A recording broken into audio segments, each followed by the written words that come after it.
conoció ayer, que es muy, muy importante, y le cuentan al gobierno, le cuentan a la sociedad, pero especialmente al gobierno, que pueden seguir funcionando con 3 miembros. ¿Qué significa esto?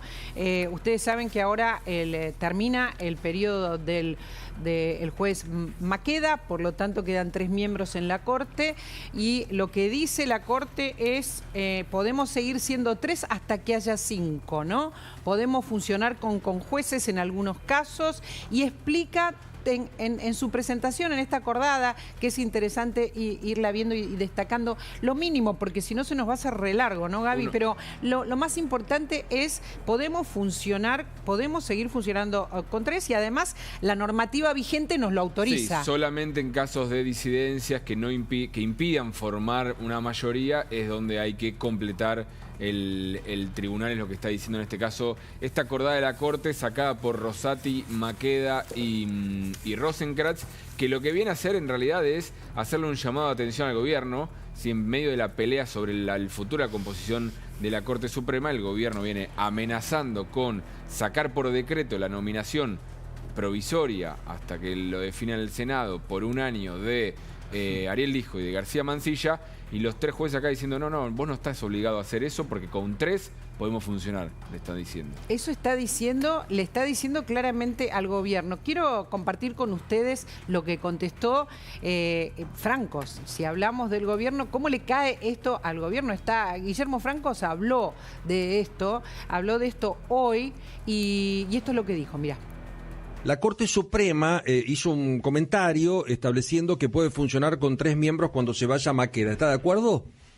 No lo sé, yo creo que, mire, cuando uno mira el tiempo y que llevan los fallos de la Corte Suprema de Justicia, la verdad que es lamentable, ¿no? O sea, que la Corte tenga 15, 20 años un tema para dictar sentencia es un tiempo absolutamente inusual, ¿no? No sé si puede funcionar con 3 jueces. Por supuesto que desde el punto de vista del quórum podrá, desde el punto de la eficiencia procesal, me cuesta creer que podamos seguir teniendo una Corte con 3 miembros, ¿no? Algo que no podemos dejar de decir, Gaby, es que hay uno de los jueces, uno de los 4 jueces que están en la Corte, votó en disidencia. Que es Ricardo Lorenzetti, que uno no puede dejar de pensar. Ricardo Lorenzetti quiere que entre Ariel Lijo a la Corte Suprema, busca generar una nueva mayoría ahí dentro de esa Corte Suprema, y por eso sacó en disidencia este texto también de la acordada de ayer, diciendo de alguna manera no tiene ningún tipo de sentido hablar de este tema ahora, presenta deficiencias jurídicas, no advierto razones fundadas para regular esta cuestión que no necesitó regulación durante más de 100 años, como diciéndole no sé por qué están haciendo esto, diciendo de otra manera, lo están haciendo por una cuestión política a la que yo no me sumo. O sea, él sumándose igual a la discusión política. Claro, sumándose a la discusión política, exactamente. 2 preguntas clave que ustedes se preguntarán, ¿no? Primero, ¿puede funcionar? Se lo vamos a preguntar enseguida a Lo Nigro. ¿Puede funcionar realmente bien una Corte con 3 miembros hasta que vuelva a conformarse con 5? Y la segunda cuestión, ¿qué está pasando ahora? ¿Qué le está diciendo la Corte, Ana, al gobierno? Digamos, metafóricamente, porque hay mucho literal, le está diciendo podemos funcionar, pero metafóricamente, ¿qué otro mensaje le está mandando? ¿No quiero que entren los jueces que vos proponés? Me parece que hay 2 mensajes. Uno tiene que ver con una justicia que tiene más del 70% de imagen negativa, que le está diciendo al gobierno que quiere tener una legitimidad de origen, que no quiere que se le metan los jueces por decreto, y quiere tratar de garantizar esa objetividad y legitimidad que no dependa de un gobierno de turno para tratar de resguardar su imagen. Y por otro lado, el mensaje de Francos también es muy interesante porque le está culpando a la Corte de la lentitud de los cambios que la sociedad apoya y quiere hacer cambios radicales. Le está diciendo a la Corte, ojo, si vos te quedás con 3 miembros y te parás ahí, bueno, vas a ser responsable de que las cosas no se muevan a la velocidad que se tienen que mover. Así que me parece que ahí hay una pelea muy fuerte de poder entre ambos, que hay que ver cómo se disipa, si el presidente se anima o no al final a pasar los pliegos por decreto. Y también creo que está poniendo en evidencia la debilidad institucional que tiene esta presidencia, que tiene muy pocos diputados y senadores en perspectiva histórica, y que se está dando cuenta que no pareciera tener la fuerza para pasarlos por el Congreso, y está evaluando la opción de hacerlo por decreto.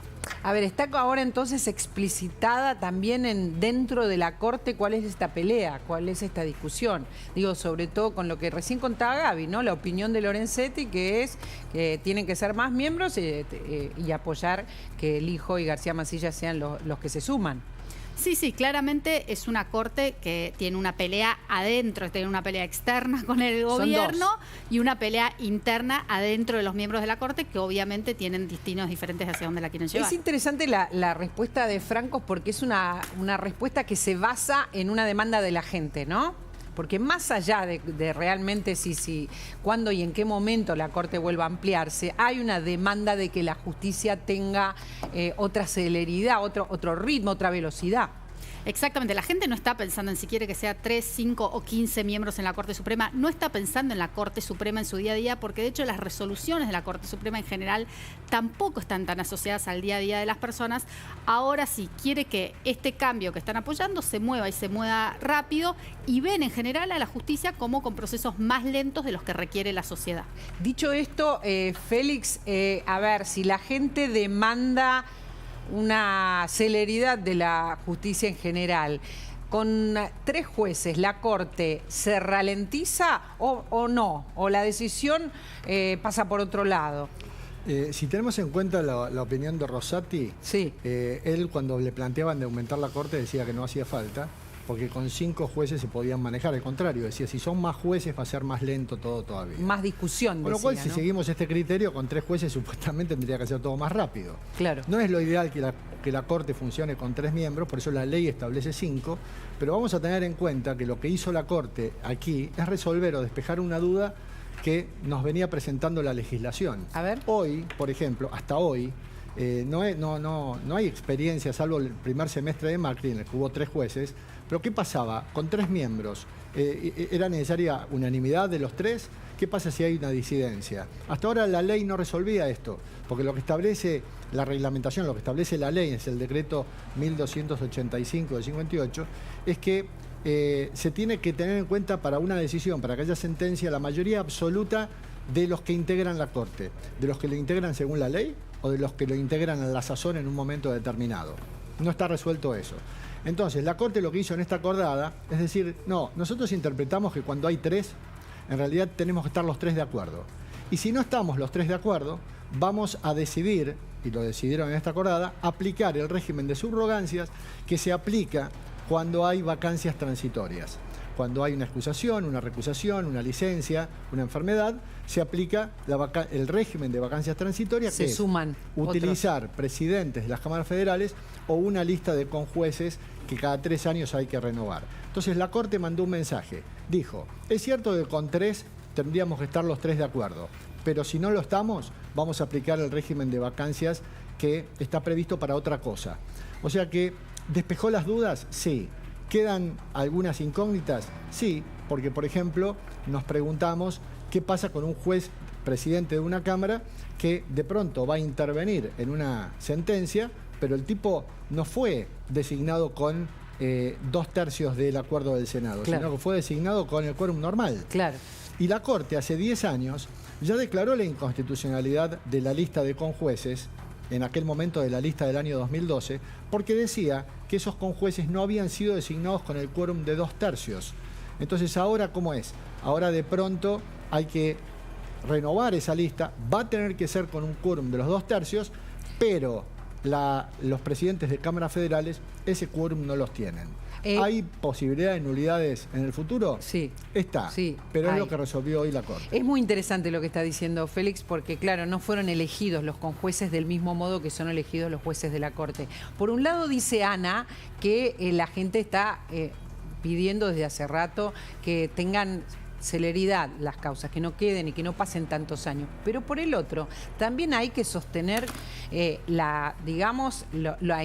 lo intachable de un fallo, sobre todo cuando llega a la Corte. Y lo intachable es lo que está puesto ahora en duda. Y sobre todo, qué es lo que puede llegar a pasar con la Corte y con los nombramientos, ¿no? No es lo mismo, entiendo, un nombramiento con la...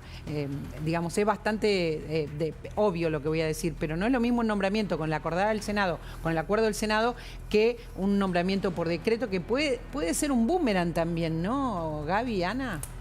Sí, seguramente. Un nombramiento por decreto, bueno, es una solución fácil y rápida a un problema que tiene el gobierno, pero al mismo tiempo la legitimidad, como vos bien decías, de esos fallos que salgan de una Corte Suprema, que va a ser vista parcialmente como un sello de goma al gobierno, porque al fin y al cabo los jueces dependieron de un decreto del gobierno y no de un acuerdo del Senado, bueno, va a ser que lo que salga de esa Corte tenga menos peso y sea más cuestionado por la sociedad. Ahora, no deja de tener el mismo peso institucional, ¿no? Un fallo de la Corte, más allá de la legitimidad que tenga esa Corte por la sociedad, sigue siendo un fallo de la Corte que tiene aplicación. Gaby, como politólogo te consulto. No, que para mí lo de ayer en ese sentido fue fuegos artificiales de la Corte Suprema. De alguna manera decir, nosotros estamos acá parados y intentar romper el argumento principal del gobierno. ¿Cuál es el argumento principal del gobierno? La Corte con 3 no puede funcionar, va a haber 2 vacancias. Ya hay una que el Senado nosotros presentamos y no la resolvieron, que ya está libre, que es la del hijo. Hay otra que va a ser ahora el 29 de diciembre, que queda libre, que es la de Maqueda, y ya hay un candidato nominado, también García Mansilla. El Senado no hizo nada, entonces lo tengo que hacer por decreto para completarlo. Y los de la Corte, salvo Lorenzetti, en este juego político que está teniendo la Corte, dicen, no, momento, acá no designes a nadie por decreto porque nosotros podemos funcionar. Lo que no invalida que igual lo pueda hacer el gobierno. El problema va a ser ahí cuando salga el decreto, que probablemente vaya a salir, por lo menos lo que dicen desde Casa Rosada, que el decreto va a salir en el mes de enero, es si Rosati les toma juramento o cómo sigue ahí el procedimiento para que empiecen a funcionar. Y también lo que pasa en la sociedad, que como dice Ana, quizás no está en la agenda diaria de las personas si son 3 o son 5, pero una sociedad que reaccionó cuando en el momento en que Macri, no fue bienvenido el momento en que Macri tomó a estos 2 jueces por decreto, les dio espacio en la Corte a Rosenkrantz y a Rosati, y tuvo que dar marcha atrás para que fuera el Senado el que los legitimara. Esto está abierto, no, hay, como dice Gaby, esta presunción de que el gobierno va a sacar los nuevos ingresos en la Corte por decreto, y hay una pelea política para adentro de la Corte, y hay una pelea política para afuera de la Corte. Tengo que hacer una pausa.